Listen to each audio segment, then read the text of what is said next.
Bonjour Stéphanie, merci d'accepter cette interview de fin d'accompagnement. Tu t'en vas vers un beau projet d'architecture d'intérieur après quitter d'un métier d'accompagnement. Est-ce que tu veux bien nous dire ce que tu as aimé dans cet accompagnement? Bonjour. Alors, ce que j'ai aimé dans l'accompagnement, c'est vraiment d'abord les temps de préparation avant les rencontres, parce que on a le temps de se poser les bonnes questions, de préparer justement la rencontre visuelle. Après, quand on se pose ces questions-là, quand on reparle avec toi, on se rend compte que on approfondit encore plus et on se dit c'est peut-être pas ce qu'on imaginait. On a une image de soi qui n'est pas forcément la vraie, on va dire. Et c'est ça que j'ai aimé parce que on creuse et, et du coup, moi j'ai un peu pris plus confiance en moi par rapport à ça. Mais plus on discutait, plus je me disais ah ouais en fait je me faisais vraiment pas la bonne image de moi quoi. Enfin, et t'arrivais toujours à me dire des phrases, des trucs comme ça qui me disaient, bah ouais, en fait, elle a raison. Comment tu te sentais avant l'accompagnement alors?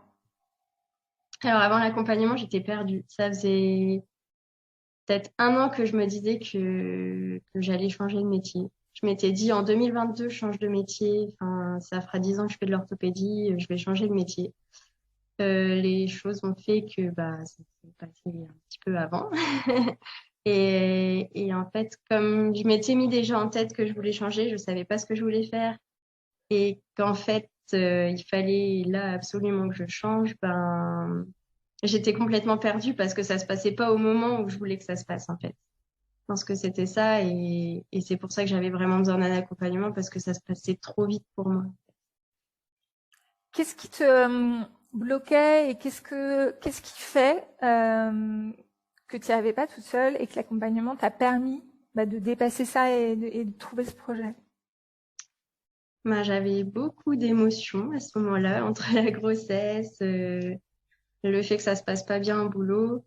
Et du coup, ça me bloquait. Enfin, il fallait absolument que je trouve quoi faire, mais j'avais plein d'idées, mais en même temps, j'avais pas non plus une idée arrêtée. Et du coup, j'avais vraiment besoin d'être accompagnée, pour vraiment me dire que que j'allais trouver le bon métier qui allait me convenir et ne pas me dire j'arrête de travailler, mais je sais pas ce que je vais faire et je vais prendre le premier truc qui vient, mais je serai pas forcément heureuse et du coup voilà, j'avais besoin de ça.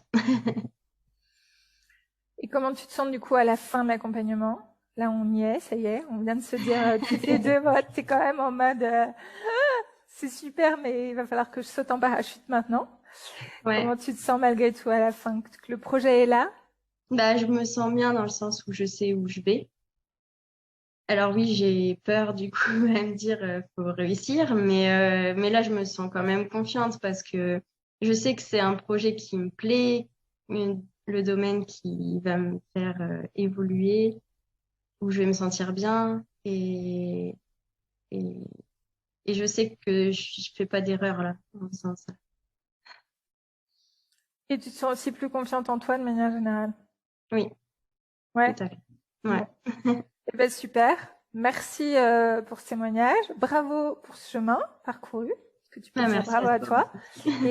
Et double accouchement effectivement pendant cet accompagnement. Donc bravo aussi pour ça.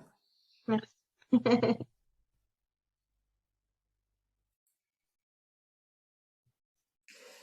Bonjour Stéphane.